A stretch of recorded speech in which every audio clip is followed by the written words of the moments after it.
comes to Nick's statement and Nick saying I was wrong, what I said was wrong, a couple things you want to pick up is, one, the people that are telling Nick to apologize never actually proved, to my knowledge, they never actually proved that what Professor Griff and Nick were saying was actually incorrect.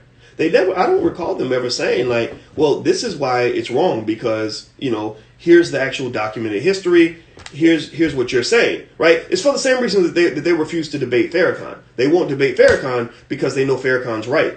But when you have power, you don't have to be right. When you have power, you don't have to be ethical, right? So their role is, well, it's right because I said so, because we have power and you don't. And if you don't agree with us, then we're going to beat you up, right? So because remember, the ethical way to handle this, the non-oppressive way to handle this, the non-racist white bastard way to handle this would be to say, we'd like to have a debate with you about this history so we can settle the score. Or we'd like to bring Minister Farrakhan on our show so that he can explain his point of view and we can give our point of view and everybody can hear both perspectives, right? That's what real men do. That's what intelligent people do. William F. Buckley, one of the biggest conservatives, and probably racist of all time, he had a debate with James Baldwin in England. They got together, and big respect to both Baldwin and to Buckley because they understood you settled it on the court. You settled on the field. We don't sit back and argue. And again, if I go out and I say that I'm a better basketball player than you, and you say I'm better than you, and if you don't change your tune, I'm gonna kick your ass. I'm gonna fire you from your job. That's not how you settle it. If you really believe that you're a better basketball player than me, then we get suited up, we show up at the gym,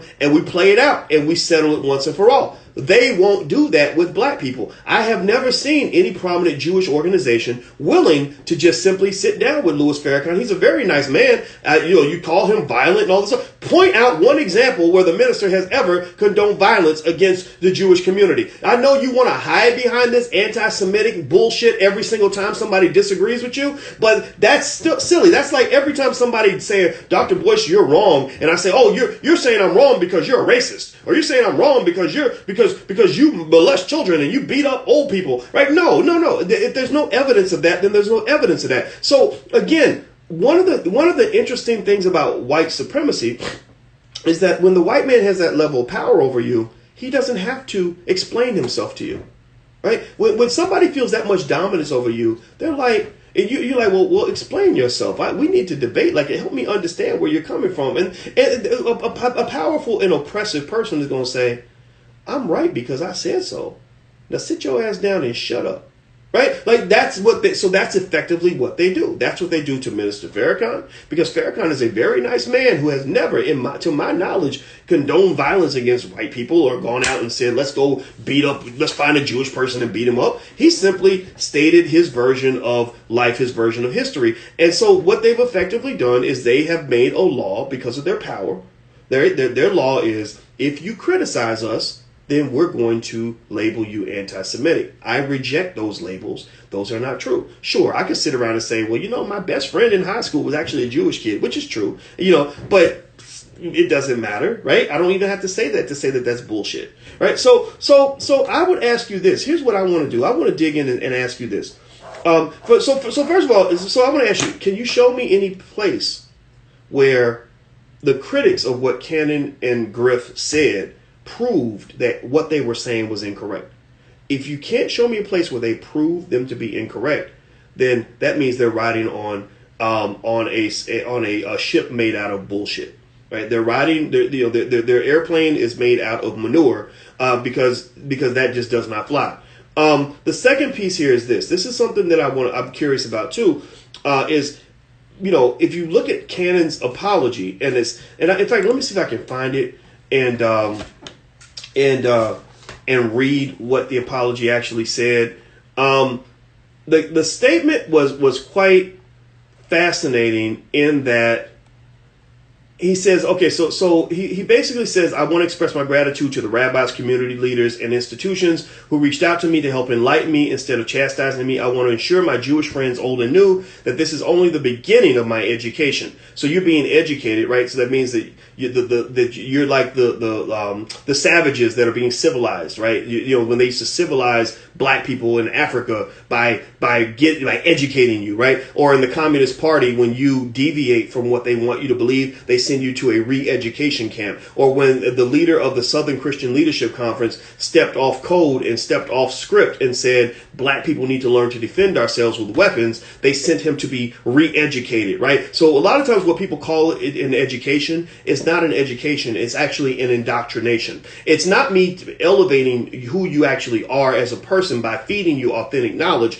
It's me teaching you that my way of thinking is the right way of thinking and that your way of thinking was bullshit. That you were inferior before, now you can match someone who, or come close to matching someone who is superior to you, which is me, right? Because at the end of the day, the question is, should they be educating Nick Cannon or should the black people be educating them? Because you're the ones who've been killing black people for 300-400 years. You're the ones who've done horrible things to our community. You're the ones who, it's speaking specifically about that community that's upset. You're the ones who actually run the record labels and the TV networks that have actually encouraged the mass marketing of black genocide through hip hop music. You're the ones who encouraged rappers, who compensated rappers financially for running around calling black women bitches and hoes and encouraging black men to do things that would get them sent to prison. You're the ones who still support many of these artists who are encouraging black men to get hooked on drugs, who are encouraging black men to waste all their money,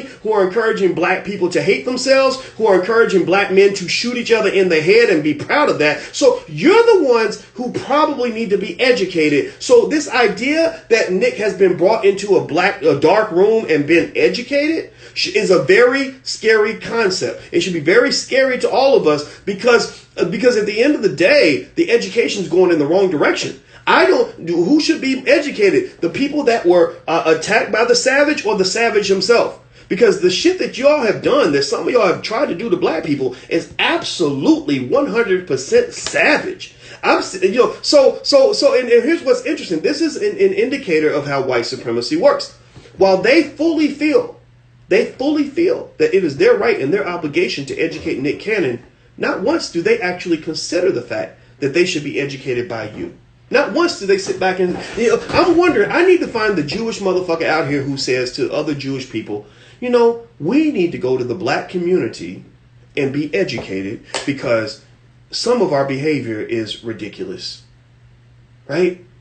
That would be an unfathomable thought for it on their end. But many of you, like Lee Daniels brags about the fact that his boyfriend is Jewish and his children read Anne Frank 3 times but never read Roots. He talked about that. He talks about how his children, are pretty much part of the Jewish community, and that's elevated them. That's made them smarter. So that's white supremacy 101. White supremacy is when you take pride in being down with them, but they take no pride in being down with you. They take no pride in even, they don't even consider the idea that perhaps you could elevate them.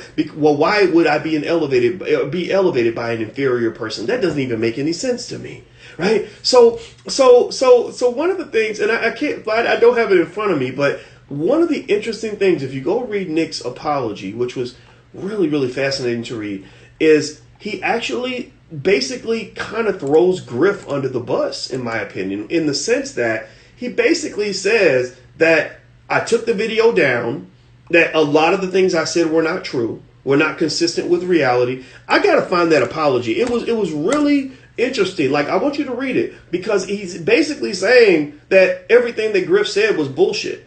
And I just think that is unnecessary.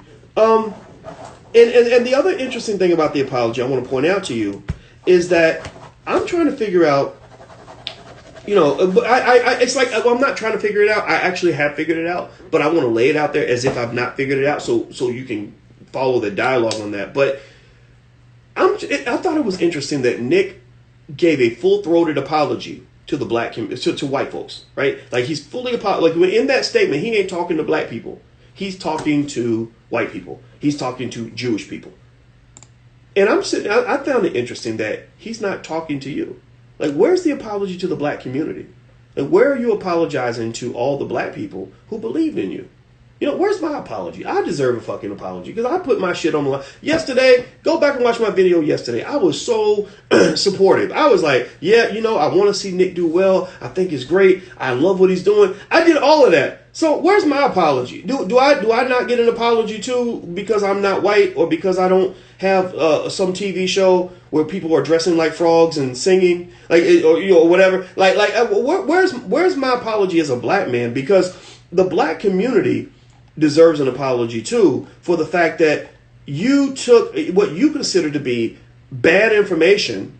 If you think that what Griff was saying to you was bullshit, then maybe you should have not ever got on that horse in the first place. Don't get on the horse if you can't ride it. Just like don't, you know, maybe you need to apologize because it gives the impression, no disrespect, Nick, but it gives the impression that you're not a person who thinks through your actions before you do them. You know, like, you know, because if you come on my podcast and you start talking something crazy and saying something that ain't true and don't make no sense, I'm not going to co-sign on it until I'm sure. I'm going to take my time and say, let me think about that a little bit before I put my reputation on the line and actually align myself with your point of view. Because there are people that will never get an invitation on my podcast, no matter how famous they are, because what they're saying doesn't make sense to me. So I just will say this: I hate seeing black men on the apology tour. It's degrading. It's sad. It's humiliating. It's incredibly uninspirational.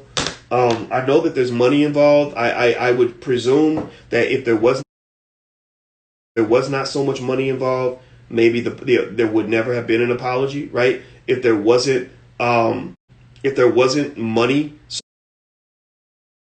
so much money, and because the white man got a whole lot of money, that's how he controls you. Why do you think, as an expert on money, I'm kind of a credible threat? A credible threat is when you have enough, walk away from the table if you don't get what you feel like you deserve. We don't have a credible threat because we buckle and bow every time he pulls out that bank account. Every time he pulls out that paycheck or that checkbook, we start buckling and apologizing and getting locked lip and I did apologize.